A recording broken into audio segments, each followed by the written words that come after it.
देश की राजधानी दिल्ली और छत्तीसगढ़ में अवैध रोहिंग्या बांग्लादेशियों के ऊपर बड़ा एक्शन। जहां एक तरफ दिल्ली पुलिस ने दिल्ली में 9 से ज्यादा अवैध रूप से रह रहे अवैध घुसपैठियों को पकड़ा है और गिरफ्तार किया है, तो वहीं दूसरी तरफ छत्तीसगढ़ में सालों से अपनी पहचान छुपाकर रहने वाली 2 महिलाओं के ऊपर भी की गई है बड़ी कार्रवाई, जो सालों से अपनी पहचान छुपाकर यहाँ छत्तीसगढ़ में रह रही थी।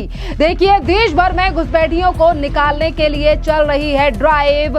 गृह मंत्रालय पहले ही दे चुका है दिशा निर्देश। उसके बाद दिल्ली पुलिस ने देश की राजधानी दिल्ली में ये एक और बड़ी कार्रवाई की है। तस्वीरों में आप देख सकते हैं कि इन अवैध 9 बांग्लादेशियों को दिल्ली पुलिस ने पकड़ा है और अपने साथ ले जाती हुई दिखाई दे रही है। दिल्ली पुलिस ने तलाशी के दौरान एक स्मार्टफोन भी बरामद किया, जिसमें प्रतिबंधित IMO ऐप के जरिए अपने परिवार से बांग्लादेश में संपर्क कर रहे थे ये अवैध घुसपैठिए।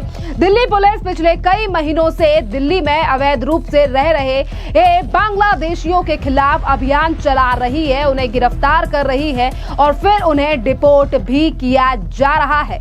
अवैध रूप से घुसपैठ करने वाली 2 महिलाओं के साथ भी यही कार्रवाई छत्तीसगढ़ में की गई है। इन 2 महिलाओं को छत्तीसगढ़ से गिरफ्तार किया गया है और ताज्जुब की बात यह है कि ये दोनों महिलाएं सालों से यहाँ पर अपनी पहचान छुपाकर रह रही थी और जब पुलिस को खुफिया जानकारी इन दोनों महिलाओं के बारे में मिली, जिस समय पर छत्तीसगढ़ पुलिस वहां पर पहुंची और इन लोगों को वहां से गिरफ्तार कर लिया गया है और वहां से कुछ और बांग्लादेशी नागरिकों के ऊपर भी शिकंजा कसने वाली है छत्तीसगढ़ की पुलिस। एक एक करके हर राज्य में अवैध घुसपैठियों और बांग्लादेशियों के ऊपर ये बड़ी मुहिम सरकार के द्वारा चलाई गई है और अब पुलिस भी काफी ज्यादा एक्टिव हो चुकी है। दिल्ली की बात करें तो दिल्ली के सीलमपुर जैसे इलाके से पहले ही कई गिरफ्तारियां हो चुकी हैं और अब ये जो लोग 9 पकड़े गए हैं, ये वजीरपुर झुग्गी बस्ती में बिना दस्तावेजों के रह रहे थे।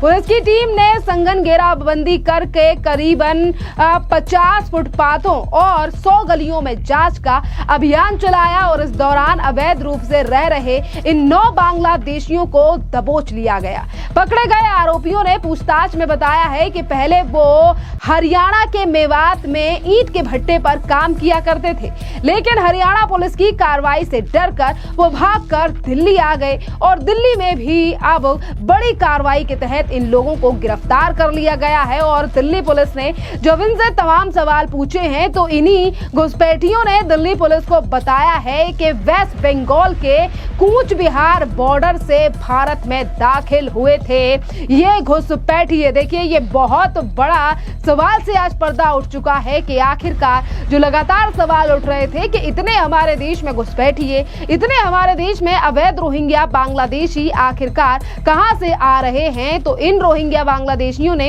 ये खुलासा कर दिया है और बताया है कि ये लोग अवैध तरीके से कूच बिहार बॉर्डर के जरिए भारत में दाखिल हुए थे और लगातार अपने ठिकाने बदलते हुए यहाँ कभी वहां किराए का मकान लेने की तैयारी कर रहे थे।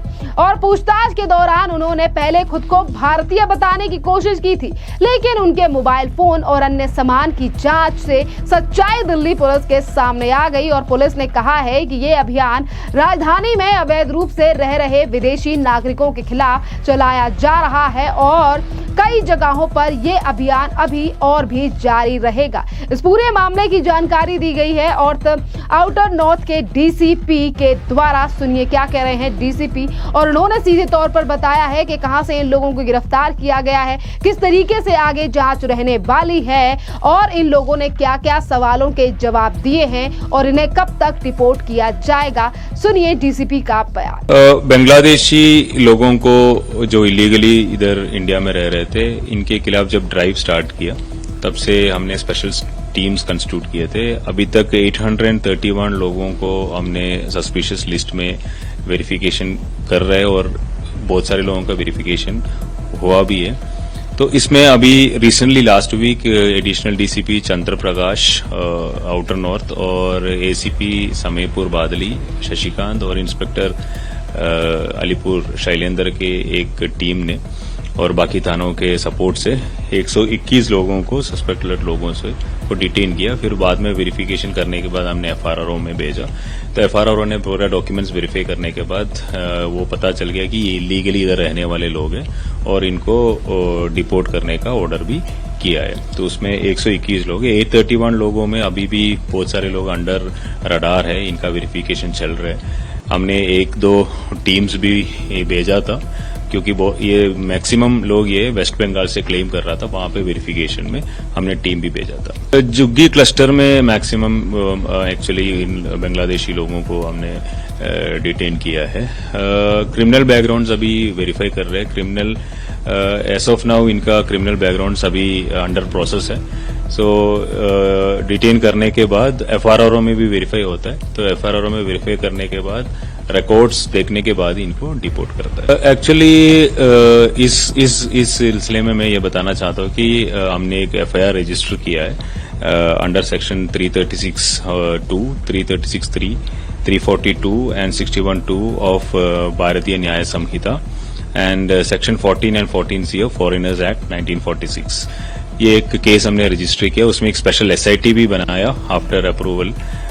ये एसआईटी की हेड एक डीसीपी रैंक ऑफिसर है, हमारा additional DCP doctor Chandra Prakash is heading it. तो इसमें हमने देखा है कि इन लोगों को इधर रहने का इंतजाम करने वाले लोग थे।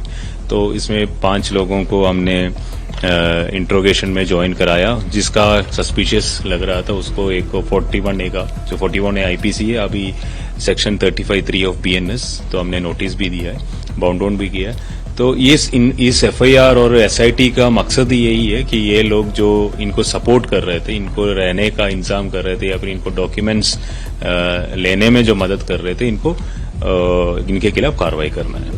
ये अभी हम अंडर इन्वेस्टिगेशन है। We are checking their call details, their connections, how did they give them, और इन्होंने प्रॉपर प्रोसीजर फॉलो किया कि नहीं किया, उनके हिसाब से हम इनके खिलाफ अलग से लीगल एक्शन भी करेगा और इस एफआईआर के अंडर भी हम लीगल एक्शन करेंगे। अभी हम डेली हमारा टीम्स इनको आइडेंटिफाई करते हैं, एक टीम आइडेंटिफाई करते हैं, फिर एक टीम वेरीफाई करता है।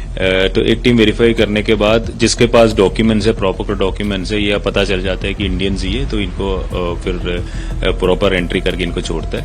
जो प्रॉपर डॉक्यूमेंट्स नहीं है, फिर इनको वेरीफाई, हमारा टीम वेरीफाई करने के बाद एफआरआरओ में भेजते हैं। एफआरआरओ में वेरिफिकेशन के बाद ही उन लोग डिपोर्टेशन का ऑर्डर करता है। ये काफी दिनों से सारे डिस्ट्रिक्ट्स में चल रहा है and everywhere it is happening. तो हमारा भी डिस्ट्रिक्ट्स के जो टीम है इसमें कंटिन्यूसली अभी भी काम कर रहा है। तो अभी लास्ट वीक का एप्रहेंशन ही 121 था, इसमें और भी हमारा आगे भी कार्रवाई चलता रहेगा। देखिए, आपने देखा कि किस तरीके से अब दिल्ली पुलिस भी अवैध रोहिंग्या बांग्लादेशियों को लेकर काफी ज्यादा एक्शन में आ चुकी है। और ये पहली बार नहीं है जब देश की राजधानी दिल्ली से इतनी बड़ी कार्रवाई दिल्ली पुलिस ने अवैध रोहिंग्या बांग्लादेशियों के ऊपर की है। इससे पहले 40, इससे पहले, उससे भी पहले 41 और उससे पहले भी हजारों से ज्यादा दिल्ली से ही गिरफ्तारी दिल्ली पुलिस अब कर चुकी है। बात अगर देश की जाए तो ऐसा लग रहा है कि आंकड़ा देश में 10 लाख से ऊपर भी पहुंच सकता है। जिस तरीके से ये अवैध रोहिंग्या बांग्लादेशी अपनी पहचान छुपाकर भारत के कोने कोने में छुपे हुए हैं और देश को खोखला करने का काम कर रहे हैं। पर अब केंद्र सरकार इन अवैध रोहिंग्या बांग्लादेशियों को लेकर काफी ज्यादा सख्त है। पिछले दिनों देश के गृह मंत्री अमित शाह ने तमाम राज्यों को ऑर्डर देते हुए कहा था कि 30 दिनों में ड्राइव चलाई जाए और इन अवैध रोहिंग्या बांग्लादेशियों को बाहर का रास्ता दिखाया जाए। पहले ड्राइव चलाई जा रही है और उसके बाद केंद्र सरकार कोई बड़ा कानून भी इन अवैध रोहिंग्या बांग्लादेशियों के खिलाफ, यानी कि इन्हें देश से बाहर फेंकने के लिए, यानी कि इनके देश भेजने के लिए भी ला सकती है। पिछले दिनों विदेश मंत्रालय ने भी बांग्लादेश को एक सूची भेजी है, लिस्ट भेजी है, जिसमें विदेश मंत्रालय ने सीधे तौर पर कहा है कि अपने नागरिकों की पहचान करें और अपने बांग्लादेशी नागरिकों को यहां से ले जाए बांग्लादेश। और वहीं सुप्रीम कोर्ट की बात करें तो सुप्रीम कोर्ट ने पहले ही दलील देते हुए कहा है कि भारत कोई धर्मशाला नहीं है और यही एक बड़ा कारण है कि केंद्र सरकार, सुप्रीम कोर्ट, राज्य सरकार और दिल्ली पुलिस अब इन अवैध रोहिंग्या बांग्लादेशियों के ऊपर लगातार नकेल कसने का काम कर रही है।